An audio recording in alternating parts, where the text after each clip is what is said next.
dizer também, assim como Débora e Lucilene mencionaram, acho que é algo excepcional, não me lembro nos anos anteriores de algo assim organizado pelo Unicamp, e também algo excepcional a presença de tantos professores negros no mesmo espaço, embora a gente sempre se encontre nesses mesmos espaços por razões que tratem das discussões sobre racismo, ações afirmativas, e o que diz muito sobre a universidade em que nós estamos, né?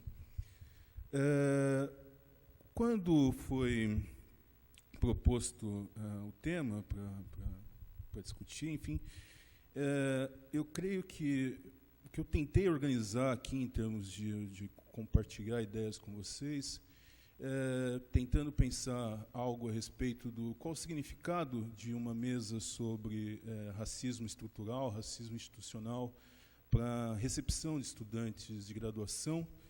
A primeira coisa que me veio à cabeça era estar aí do outro lado, sentado numa dessas cadeiras com vocês, né? Embora vejo aqui, e muito feliz, colegas que já foram estudantes dos cursos do IFISH, colegas com quem anos atrás a gente dividiu debates muito acirrados a respeito das ações afirmativas desde 2014, 2015, ou antes ainda, no que diz respeito à política de cotas na pós-graduação e evoluindo para a política de ações afirmativas do vestibular. Mas, pensando em jovens estudantes que talvez vocês estejam aí na casa dos seus 17 anos e com uma inveja de dizer isso, né, na casa dos 17 anos e caminhando, né? Enfim, como é que será ouvir uma mesa sobre racismo, um tema pesado, e talvez alguns pensando, por que eu tenho que ouvir sobre isso, um tema tão chato, acabei de entrar na universidade, né, acabei de conquistar o meu quinhão. Bom, é chato, é pesado, talvez seja desagradável, mas isso é o mundo. E isso é o mundo social. E esse é o mundo em que a universidade também se encontra. A universidade não está fora da sociedade, né? E talvez, não que a história brasileira seja muito pródiga em bons momentos. Ela tem vários bons momentos. Mas esse talvez seja um dos momentos de maior desafio para as discussões a respeito dos direitos civis, dos direitos sociais e dos direitos políticos na nossa experiência de cidadania, né? É um ponto de clivagem importante. E eu estou de pleno acordo com a Lucilene quando ela iniciou sua fala dizendo que talvez anos atrás a gente não imaginasse que a Unicamp tivesse um desafio tão forte diante de si, dada a resistência que manteve ao longo dos anos em pautar esse tema, em discutir esse tema, em enfrentar, em se colocar na sociedade como uma instituição social que pudesse ser componente de uma luta antirracista, de uma luta pela cidadania, em particular pela cidadania negra no Brasil. É quase como um papel à revelia da própria história da instituição. Então, é chato, é desagradável, é incômodo, mas essa é, em parte, a nossa experiência em termos de sociedade.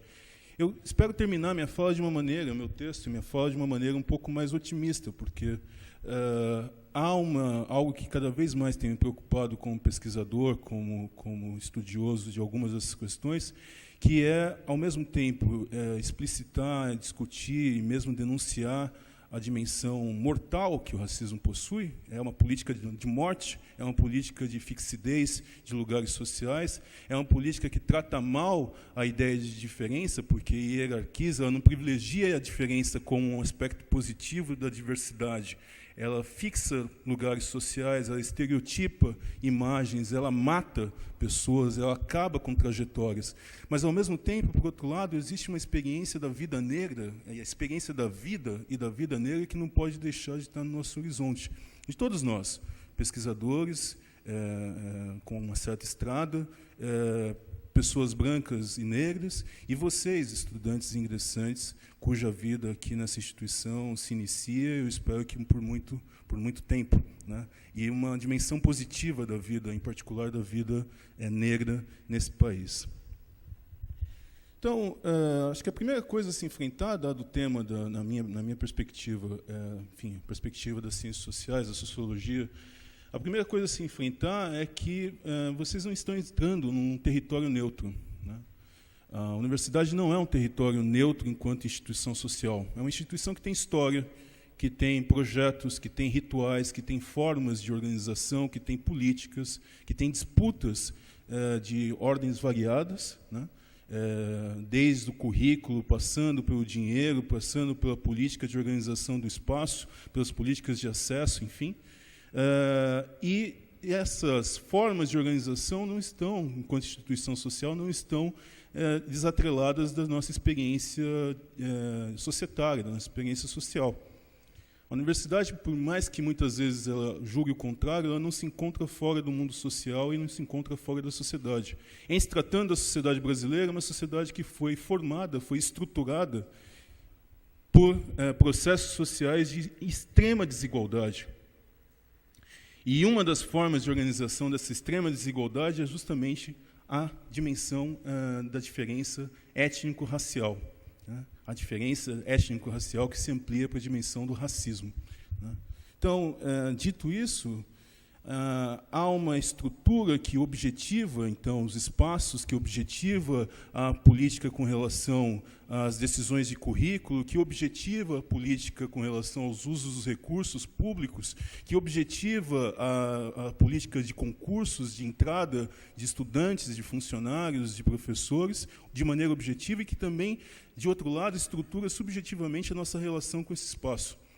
Se essa sociedade é uma sociedade que, ao longo do tempo, tratou mal determinadas experiências sociais e que pauta-se pela dimensão de diferenças étnico-raciais de poder entre brancos e negros, entre brancos e não brancos, e é uma sociedade racista, não tem como ter um raciocínio diferente, de maneira lógica, que a universidade brasileira, no caso a Unicamp também, se pauta por práticas racistas, que estruturam a sua experiência enquanto instituição social e que, por sua vez, estruturam as nossas relações sociais aqui dentro. E isso parece tudo um tanto, eu imagino, démodé, né? Um pouco algo que, sem ofensas com relação aos colegas historiadores, muito pelo contrário, né? Daqui a pouco temos uma reunião no Centro de História, mas parece algo histórico, algo do passado, algo que diga respeito ao século XVII, XV ou anterior.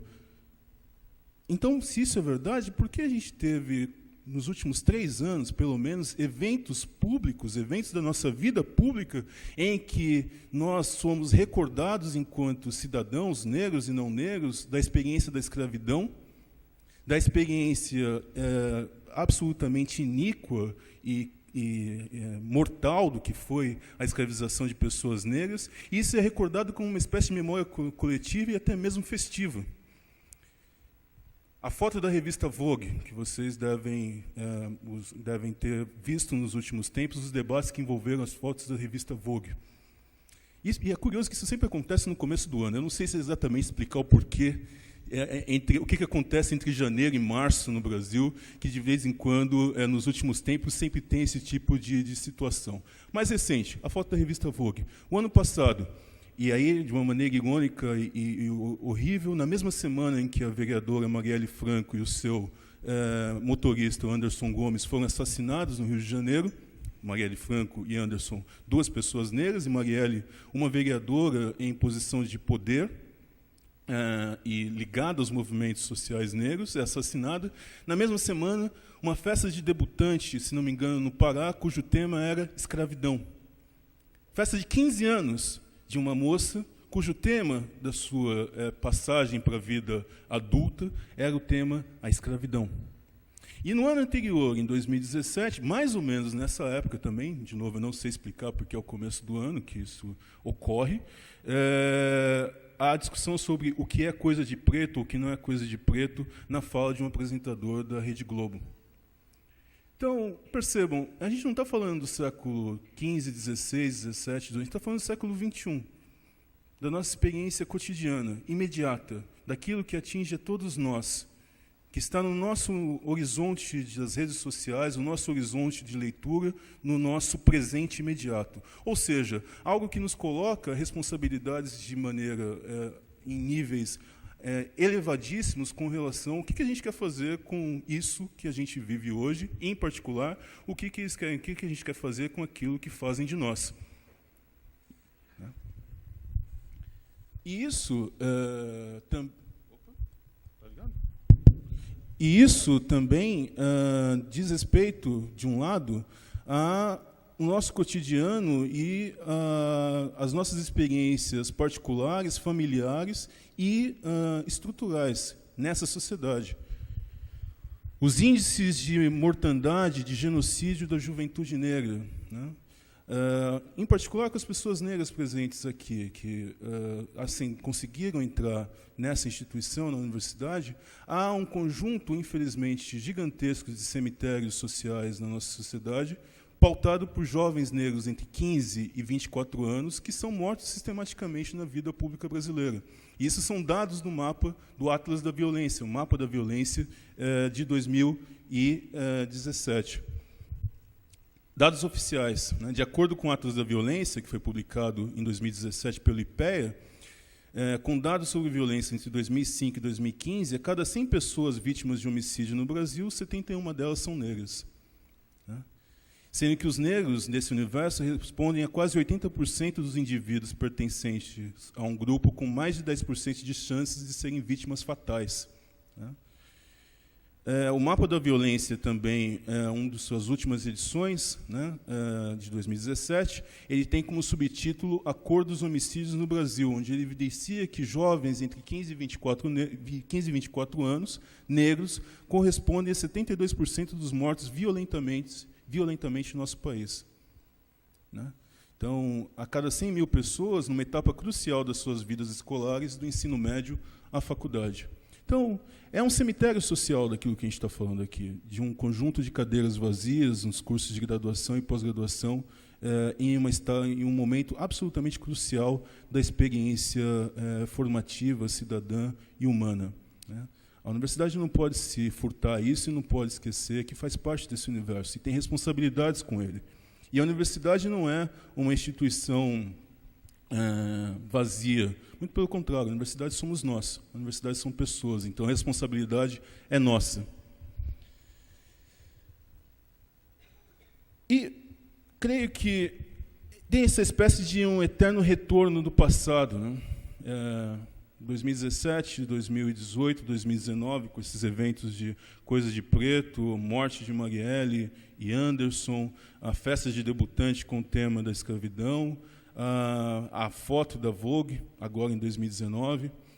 A gente está recebendo agora um conjunto expressivo de uma primeira turma expressiva de estudantes indígenas, né, que também foi parte da componente da luta antirracista e da luta pelas ações afirmativas aqui nessa instituição, mas não dá para esquecer que também nesse país do qual essa instituição faz parte, lideranças indígenas vêm sendo mortas sistematicamente nos últimos anos, não é? E nos últimos 500 anos, como me lembra aqui Lucilene, mas entre 2017 e 2018 também dados oficiais demonstram centenas, acho que 117 mortes no campo por disputa de terras indígenas, né? Isso do Conselho Missionário Indigenista com dados oficiais de pesquisa. Há uma espécie de recorrência do passado, e uma recorrência de um passado que não passa, pelo fato de que, ao discutir racismo, ao discutir a experiência da desigualdade de poder baseada em questões étnico-raciais, a gente não está discutindo apenas o racismo como algo histórico, ou como um conceito sociológico, ou como algo a ser enfrentado e superado. A gente está discutindo o poder e aquilo que estrutura nossa sociedade em termos de direitos. Não por acaso, a discussão é acompanhada de disputa por terra, direito à educação, direito à vida, né? Direito à distribuição de renda, né? E direito de acesso ao ensino superior, à educação, ao ensino superior. Né? Isso também não está longe do horizonte das disputas que têm sido travadas nos últimos anos e cada vez com mais incisão, cada vez de maneira mais turbulenta, dos debates da vida negra no que diga respeito à intolerância religiosa, né? A intolerância religiosa pela profissão de fé de religiões de matrizes africanas, né? Então, tem todo um caminho, e o ano de 2018 e 2019 ele tem uma série de efemérides, uma série de acontecimentos que poderiam ser comemorativos, mas infelizmente não são, para nossa... Tem todo um caminho para a nossa experiência de cidadania recente. A gente está comemorando 30 anos da Constituição Cidadã, 30 anos, mais de 30 anos de uma Constituinte em que movimentos negros pautaram o debate por terra, educação, respeito à religiosidade, respeito aos direitos civis e sociais, né, direito às populações, direitos de posse de terra às populações tradicionais como quilombolas, e tudo isso parece que está escapando dos nossos dedos, né? Está comemorando 30 anos da Lei CAO, da lei, enfim, que criminaliza o racismo, né? 30 anos da Constituição Cidadã, em que pautas da população negra estão lá colocadas como uma conquista de movimentos sociais negros, de homens e mulheres, intelectuais e ativistas negros, né? Nós estamos comemorando 7 anos, daqui a pouco quase uma década, mas 7 anos de do debate sobre a constitucionalidade das leis de cotas no ensino superior e no serviço público, né? Lucilene lembrou bem e foi direto ao ponto. Quer dizer, a Unicamp foi durante anos resistente ao debate das ações afirmativas, anacrônica em relação a instituições como o ERJ, UFBA, o UNB, que foram pioneiras em pautar as ações afirmativas no ensino superior, né? Foi resistente de maneira explícita a criar programas como o Programa de Ação Afirmativa e Inclusão Social, em que, por vezes, os seus coordenadores diziam que faziam inclusão sem cotas, né, para não haver qualquer tipo de demérito na entrada de estudantes de graduação, para não ter uma queda na qualidade do ensino e da recepção do ensino, né? Essa universidade fez parte de um sistema de organização do ensino superior recente, em que, por exemplo, o Programa de Inclusão por Mérito, o PIMESP, era uma reação explícita aos modelos de ações afirmativas existentes em outras instituições do ensino superior. As cotas, as ações afirmativas estão comemorando mais de uma década e meia, e não são exatamente apenas os balanços das universidades que dizem que deu certo, que não aconteceu nenhum tipo de hecatombe em termos da produção, da qualidade de ensino, da produção de conhecimento, etc. São jornais como o Estado de São Paulo, Folha de São Paulo, jornais suspeitos de esquerda, Petrárias, enfim, né, terríveis. Sobrevivemos. Entre mortos e feridos, sobrevivemos todos, sem falar da guerra dos manifestos dos nossos colegas de universidade, né? Estaríamos racializando o país, dividindo o país. Nada aconteceu, estamos aqui. Então, a questão é que, por que essa seara, esse campo de batalha na universidade, ele é tão intenso? Eu sugeriria uma hipótese para compartilhar com vocês. E vou falar de algo que, de um tanto quanto de orelhada, que tem colegas com muito mais condições de tratar disso. Débora está aqui do meu lado, estudiosa de educação. Eu desconfio que todos os processos de democratização da sociedade brasileira, todos os processos de fortalecimento da cidadania, foram todos processos de intensa luta social. Intensa luta social, né? E, em particular, os processos de democratização da educação brasileira, na nossa experiência, que é um espirro histórico, né? 4, 5 séculos, em termos de experiência de território no mundo, né? E 130 anos de pós-abolição, pouco mais de 130 anos de pós-abolição, menos de quase 2 séculos de independência, então, quase 2 séculos enquanto nação. É um espirro histórico, mas é um espirro que nos diz respeito. Mas dentro desse cenário, desse espirro, há algo que sempre foi visto como um lugar estanque, um lugar específico para uma determinada classe social, para uma experiência de gênero, para uma experiência étnico-racial, com cor de pele, que é justamente o acesso ao ensino superior, ou quem tem direito a frequentar o ensino superior. Os nossos cursos superiores nascem de uma maneira absolutamente excludente. São feitos para filhos de produtores agrários, e membros das cortes ainda no século XIX. Né? Cursos de medicina, direito, engenharia no Rio de Janeiro, Pernambuco, Bahia e São Paulo. É claro que é possível flagrar ali, por vezes, de maneira subreptícia, pretos e mestiços. E esse é um grande desafio da pesquisa para evidenciar a vida negra. Mas o projeto de Estado, os projetos de Estado para os cursos superiores têm uma origem étnica, de classe, de gênero absolutamente específica. Filhos de produtores agrários, brancos, produtores rurais, filhos de senhores, brancos, em grandes centros urbanos, na maior parte do tempo. As primeiras universidades, já no século XX, e isso acontece no Paraná, no Rio de Janeiro, Bahia e São Paulo, também nascem como projetos específicos de Estado e de governo, ainda na República, para grupos e classes sociais específicos. Homens, brancos, filhos de elites, em grandes centros urbanos. E, por vezes, com dois fins muito específicos, muito determinados. De um lado, a formação, e você pega notícias de jornais, estatutos, enfim, a formação de uma elite política, econômica e cultural que deveria se reproduzir e conduzir os destinos do país. Frequentar os bancos escolares é conduzir os destinos do país e se reproduzir enquanto classe social, grupo social específico para conduzir e reproduzir os destinos do país. De outro lado, algo que apareceu também no século XXI agora, nos dias correntes, a importância de, num certo momento, a produção de conhecimento útil. Né? A universidade deve ser um espaço para a produção de conhecimento útil. Pergunta, útil para quem? Útil por quê? Né? Útil como? Né? No mais das vezes, para se colocar em compasso com aquilo que é considerado moderno, se colocar em compasso com aquilo que é considerado avançado, mas para quem, como e por quê? A nossa história enquanto instituição, a nossa história enquanto Unicamp, não está descolada disso. Na página oficial da Unicamp, no seu link ali sobre história, quando conta como que essa instituição foi formada, um dos parágrafos diz, bom, um conjunto de empresários locais que se encontram com Zeferino Vaz para decidir quais são os cursos úteis, importantes para a região de Campinas e para o Estado, como projeto político. Engenharia, medicina, odontologia, quase que com uma grande reprodução do século XIX e ainda em meados do século XX. A gente está falando em 1966. Depois os cursos de humanas, depois os cursos de artes. E uma população negra ou mestiça que muito paulatinamente entra nesse espaço. Me permita uma pequena lembrança.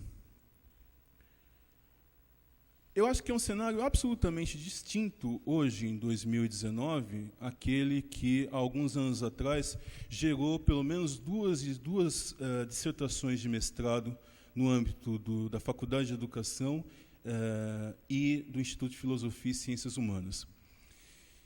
Essas duas dissertações de mestrado elas foram defendidas por duas antropólogas em institutos distintos. A primeira, a Fabiana Mendes de Souza, com uma dissertação cujo título era Anônimos Invisíveis, o cotidiano de estudantes negros na Unicamp. Eu vou repetir o título, Anônimos e Invisíveis. E a segunda, de uma colega que hoje é professora no Rio de Janeiro, na UERJ, salvo engano, que é a professora Janaína Damasceno, e o seu trabalho se chamava Elas São Pretas, cotidiano de mulheres negras, estudantes negras na Unicamp. A Fabiana defendeu Anônimos Invisíveis na antropologia do IFISH, e Janaína defendeu a dissertação Elas São Pretas na Faculdade de Educação. Qual era o diagnóstico das duas, grosso modo, fazendo entrevistas e debates? O estudante negro, fosse homem ou mulher, estudante negro e negra na Unicamp, era uma espécie de corpo estranho. Corpo estranho, a gente está falando do começo dos anos 2000, né, em 2003, 2004. Por que corpo estranho? Porque havia uma recorrência nas trajetórias desses estudantes, nas memórias desses estudantes, com pelo menos três questões absolutamente incômodas. A primeira, a pergunta para uma pessoa negra no campus se ela era servidora administrativa, se ela é funcionária. Raramente como professora, raramente como estudante de graduação ou pós-graduação. Isso ainda hoje acontece, mas com menor, eu espero, menor incidência. A segunda coisa, e que diz respeito muito a um contexto do começo dos anos 2000 da universidade, os convênios que a Unicamp estabeleceu com países em situação de conflito, ou convênios internacionais com países em situações de conflito ou de ajuda humanitária, Haiti, Angola, Moçambique, Guiné-Bissau. A segunda coisa era, você fala português? O que significava dizer, entre outras coisas, perguntar se aquele estudante negro ou negra nesse espaço universitário ele poderia ser qualquer lugar, menos do Brasil. Você fala português? Era um dado explícito que seria muito difícil encontrar um estudante negro ou negra nessa instituição, ou mesmo uma pessoa negra ou negra, fosse funcionária ou professor ou estudante, que pudesse ser brasileiro. Já vou caminhando para o fim. E a última coisa, uma percepção aguda desse conjunto de estudantes de que essa instituição não havia sido feita para eles. E uma incompreensão, no âmbito das suas trajetórias familiares, do que seria a universidade. A universidade, no mais às vezes, seria um hospital, o grande hospital das clínicas, que serve às populações da região metropolitana do sul de Minas e de outros estados. Mas não um espaço de formação, não um espaço de vida, não um espaço de reprodução da vida, de conhecimento possível para a vida negra. É claro que, paulatinamente, isso foi se alterando ao longo do tempo e do espaço nessa última década, nesses quase 20 anos. Né? Mas isso não se alterou apenas com uma política de Estado, uma política educacional, qualquer coisa que fosse. Isso se alterou por luta social, por processos de democratização que acompanharam o país, mas que também se refletiram aqui dentro. Se alterou por processos de democratização de gerações de estudantes negros e negras, gerações de professores negros e negras, de funcionários negros e negras, e de cidadãos não negros, mas antirracistas, que paulatinamente entenderam que esse é um espaço que deveria ser de todos. A gente está falando de debate sobre cotas, na pós-graduação, na graduação, né? Nas disputas com relação à ampliação da moradia estudantil. Né? Os ataques que foram feitos diretamente a pilares da desigualdade brasileira. Acesso à educação superior, direito à propriedade, direito ao ensino, direito à vida, direito à moradia, dignos. Agora, se tudo isso é verdade, a gente tem um problema grave a se enfrentar e coadunar em termos do que fazer com tudo isso. Lucilene foi precisa nos debates a respeito de uma história do racismo e da dificuldade de se marcar em que momento que o racismo se inicia. O grande problema também, para dar algum pitaco nessa história, é que a gente debate o racismo baseado em torno de uma espécie de ficção política que tem grande força. Qual é a ficção política? A ideia de desigualdade entre raças humanas. Raça não existe. Raça, biologicamente, não existe. Nós todos somos capazes de nos reproduzir sem criar nenhum tipo de ser diferente daquilo que é humano. O problema é que essa ficção política é uma ficção política de poder. Né? E uma ficção política de poder que ganha grande concretude, ganha grande lastro, numa experiência que diz respeito a nós enquanto país, para ficar em termos de Brasil. É uma ficção política que diz respeito à modernidade. Nós somos produto da modernidade. Se a gente quiser marcar a modernidade no período de grandes navegações, de descobertas de povos, de encontro com outros povos, etc.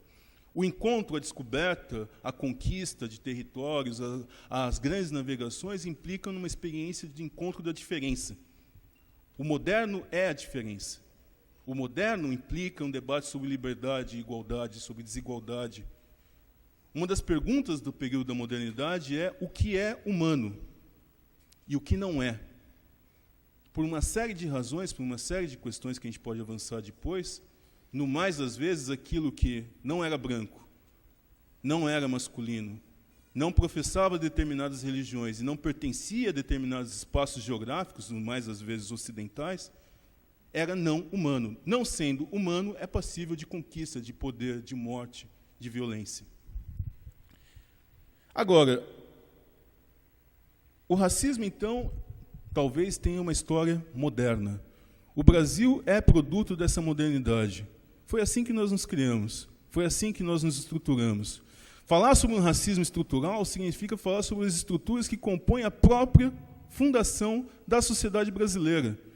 E dentro dessa fundação, a fundação da Universidade Brasileira. É com isso que a gente está se batendo em termos de estruturas estruturantes da nossa vida pública e da nossa vida privada. Classificar quem era humano e não humano, o que era humano e o que não era, implicou em formas de relações de poder, de criação de todas as nossas instituições sociais e de como elas se relacionam e como nós nos relacionamos com elas. As nossas famílias, a escola, o Estado, o mercado, a justiça, a universidade. É com isso que, então, a gente se bate. E é com isso que a gente se bate enquanto universidade. Eu vou caminhar agora para o último ponto da minha fala, que é justamente, talvez, como é que a gente reage a isso?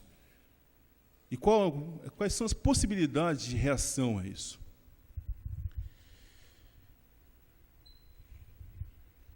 Entre outras coisas, eu comecei dizendo que o racismo é uma política de morte. Para usar o trabalho de um pensador político, um filósofo e cientista político contemporâneo, o Achille Mbembe, é uma espécie de necropolítica. É a política da morte que estrutura as nossas relações no mundo público e também no mundo privado, pautada pelo racismo e pela desigualdade. Eu gosto desse termo, dessa ideia de necropolítica, uma política da morte. Mas uma política da morte, ela também pressupõe uma política da vida, uma política de elogio à vida. Né? De um lado, a gente está falando de nada mais, nada menos que também de combate legal, leis e posturas antirracistas. Né? Racismo é crime. Isso não é apenas uma afirmação vazia, isso é uma conquista de movimentos sociais negros no Brasil e em outras partes, de criminalizar a diferença e a desigualdade baseada em poder étnico-racial. Racismo é crime. Né? A outra coisa é posturas antirracistas, posturas de cidadãos negros e não negros, e lembrando que a luta antirracista não é algo que diz respeito exclusivamente aos negros, diz respeito a todos, né? Posturas que combatam no cotidiano o racismo.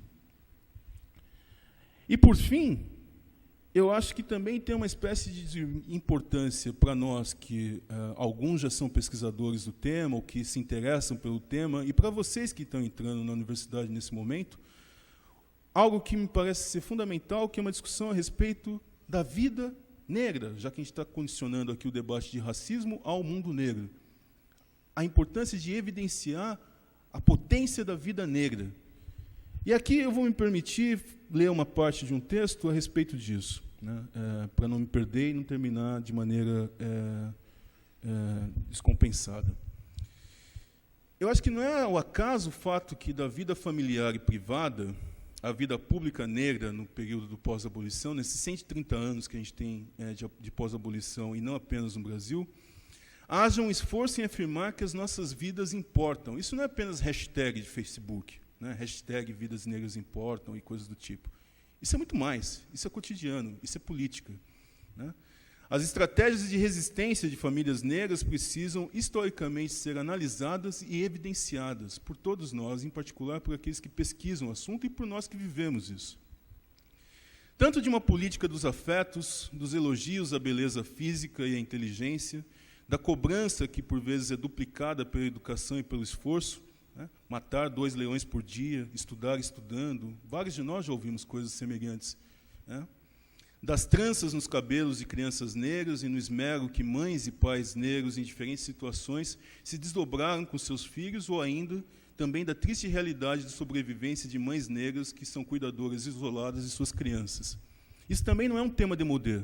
O ano passado, a candidatura que ganhou o governo à presidência da República, o vice-presidente afirmou que famílias negras e famílias que eram, no mais às vezes, famílias negras, que tinham apenas como a figura cuidadora, a figura central do núcleo familiar, avós e mães, eram famílias produtoras e degenerados sociais.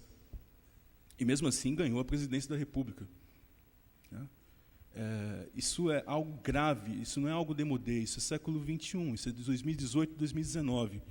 Portanto, em diferentes situações que essas mães criaram seus filhos, né, como cuidadoras isoladas, de um lado, há de outro o sentido público de ações de solidariedade, como associações políticas, jornais, clubes de diversão, de mútuo apoio, ações pela memória negra, participação em partidos e na vida política, demanda pelos direitos à educação, a figuração em livros didáticos, como as leis 10.639 e 11.645, de maneira respeitosa ao acesso ao ensino superior. Tudo isso foi pauta de movimentos sociais negros no Brasil ao longo de todo o século XX. Memória, educação, dignidade, direito à vida, respeito à diferença. No primeiro caso, do mundo privado, talvez vários de nós nos reconheçamos ou conheçamos estratégias familiares nossas e de vizinhos para sobreviver. Esse mundo da intimidade da vida negra é um universo cuja investigação não pode ser tímida para que a gente compreenda a nossa experiência e a sua complexidade. No segundo caso, que eu estou chamando de vida pública, é provável que venham as memórias locais, instituições, figuras públicas. Algo que Lucilene conhece bem melhor que eu, por exemplo, as irmandades negras que existem no Brasil desde o século XVIII. Os espaços de existência e resistência de terreiros de candomblé, né, e de reinserção dos orixás no mundo brasileiro, também desde o século XVII, XVIII, XIX. Clubes de solidariedade e jornais negros do século XX, do século XIX e do começo do século XX em diferentes estados e cidades do país. Por exemplo, as diferentes sociedades de bailes e clubes negros que existiam nessa cidade, como Campinas. Né? E muitos desses clubes e espaços de sociabilidade criaram em espaços sociais inóspitos à vida negra, onde a escravidão, ou o racismo, ou a perseguição à vida negra eram absolutamente gritantes. Cordões carnavalescos, escolas de samba, figuras públicas, ativistas públicos, Dionísio Barbosa, Camisa Verde e Branco, os diferentes clubes 28 de setembro, 13 de maio, José do Patrocínio, a experiência da Frente Negra Brasileira, né? Abdias Nascimento, Antonieta de Barros, Lélia Gonzalez, Léa Garcia, Movimento Negro Unificado, Carlos Caol, enfim, uma legião de homens e mulheres negros cuja vida e de espaços criados por homens e mulheres negros que, no enfrentamento de uma luta antirracista contra o racismo, evidenciaram a vida negra. Essa é a potência. Sueli Carneiro, Geledés, enfim. A luta de comunidades quilombolas, a luta pelas cotas e pelas diferentes ações afirmativas pela existência negra, pela educação e pela memória. Eu acho que tratam-se de ações em meio a uma liberdade que começou constrangida e adversa, onde as vidas negras impuseram suas diferentes formas de existência e resistiram como puderam. Eu acho que isso é algo que deve estar no nosso horizonte, e tento fazer com que esteja no meu, que eu estou chamando de uma espécie de rotação de perspectivas. Mudar o foco, mudar a perspectiva do olhar e evidenciar as diferentes formas de existência negra nos espaços públicos e privados do mundo social. Isso significa também uma ação política de denúncia das políticas de esquecimento praticadas pelo racismo num contexto nacional e internacional.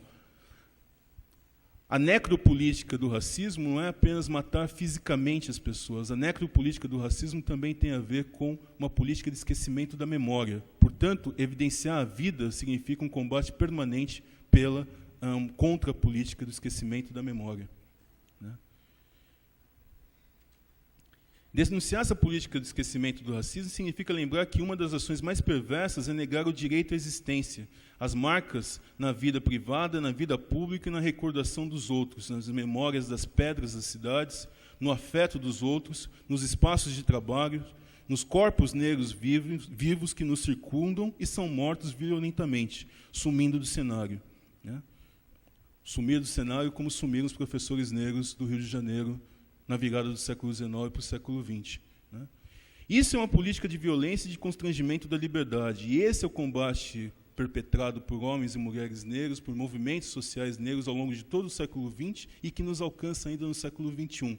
E que também nos alcança aqui, nessa instituição social, que é a Universidade Pública Brasileira, a Universidade Estadual de Campinas. Muito obrigado pela atenção de vocês.